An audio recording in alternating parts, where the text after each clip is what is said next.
Want to know the easiest and simplest way to add value in commercial property? It can only be done in commercial, not residential. Let's jump in and find out right now.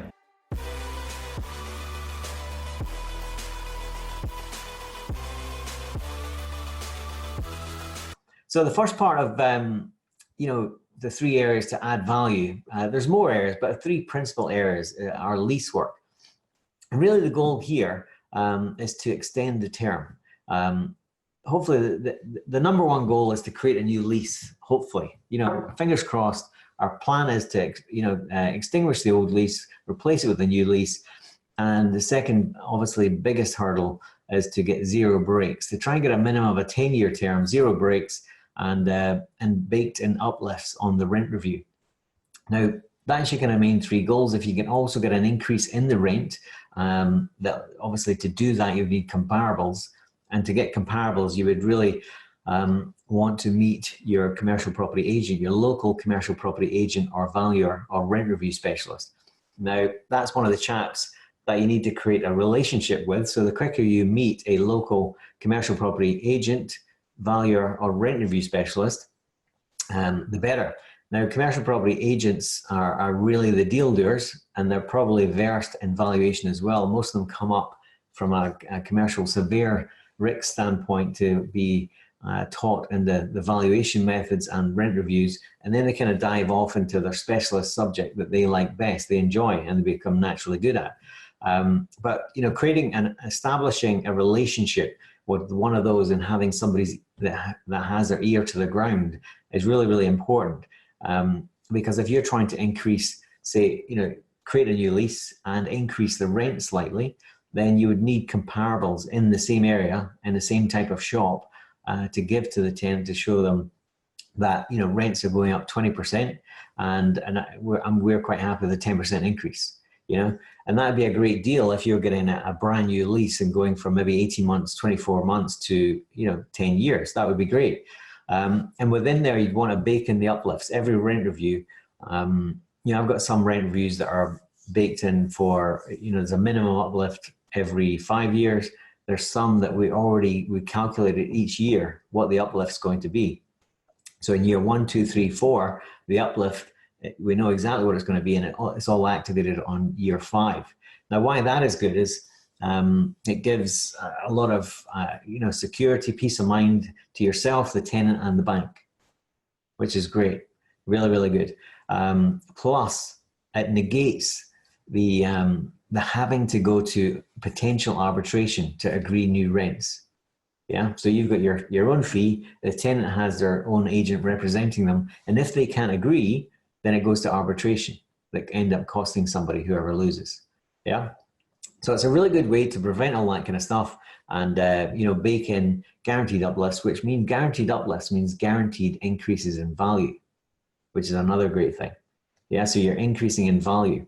Remember I don't know if you can remember, but the strike deal that on rent review will go up in value about 600,000.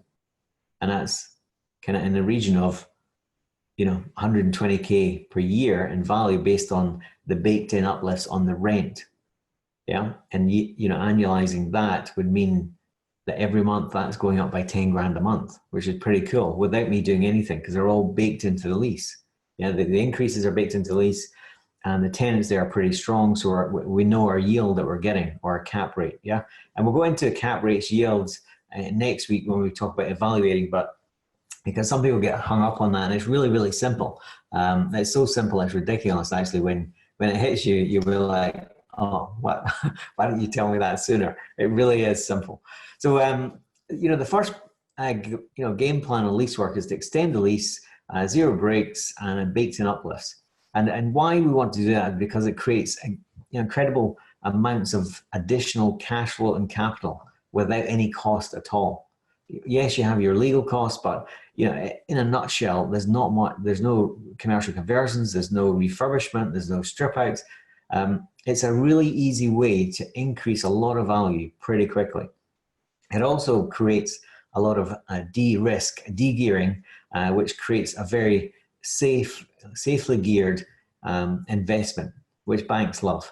And potentially, I'm not saying guaranteed, but We've had deals where you can get some of your equity back out, because obviously commercial property, residential property is a very capital intensive business.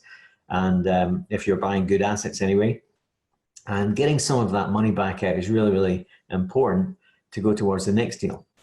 But at the end of the day, in resi or commercial, we're all going to run out of money at some point. And so that's really, really important to, we'll touch on this later, to learn about JVs, no money down strategies, which are more creative kind of uses. But you got to, we're going over the kind of foundational parts first, and we'll cover that another day. So another part is, why would a tenant agree to this? If you approach the tenant and there's 18, 24 months left on the lease, or even 3 years left on the lease, why on earth would a tenant be interested in hearing what you've got to say, and in increasing or replacing that existing lease with a new 10-year lease? Why would they do that? Well, one of the reasons is, remember, if we're going after service-based businesses, then at some point everybody wants to sell their business. Yeah, and if you do want to sell your business, you have no value in that business unless you have a long-term lease.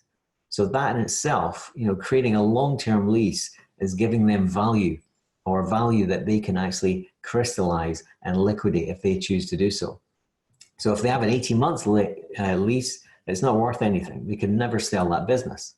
If they have a long-term lease, 10-year lease, then they have created massive value for themselves. So if they're making 50,000 profit a year in their trading business, and it's got an 18-month term left, it's not worth anything.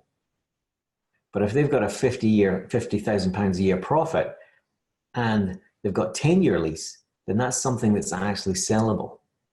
All of a sudden you're gifting them liquidity and crystallization of value, should they choose to ever, at some point sell their business. And that's a massive insight that most little business owners don't understand. Or I suppose at the end of the day, you just don't know what you don't know.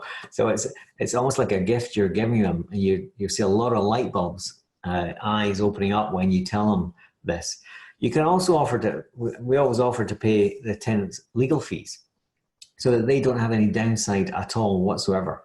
And along with that, we like to try and protect our asset, landlord's asset, as much as possible, and also the tenant's business as much as possible, by fixing the rent and fixing uplifts. Because in service-based businesses, especially on smaller scale ones, one-man bands or regionals, they can only, their business is only going to be at so much revenue. Like a Domino's Pizza, for example, franchise, they turn over 600K per year on average. On average, they make 150,000 profit per year, which is pretty good.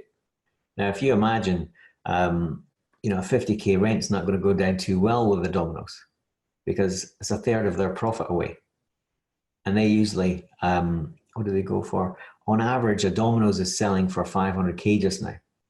So it's like a 3.5 times multiple. So if if you have a 50K rent, that's going to impact that value considerably. So if the average is 150K profit and they're going for 500, then if you have a high rent of 50 and the profit's only 100, that's only worth 350 for the same Domino's franchise. So they're keen to stick under the 30K threshold. So kind of understanding and realizing things like this gives you insight. You have to understand the tenant's business, which all comes back to one thing. It's about finding out what the tenant's, life problems are, business problems are, and really becoming a friend, becoming a buddy. And in that process of doing that, and it's really, if I could put it into one word, it's empathy. In that process of finding out what their situation is, you'll have ideas, solutions will come to you where you can propose them to the tenant to try and help them first. And then by helping them fix their problems, you can get most of your problems fixed in the same time.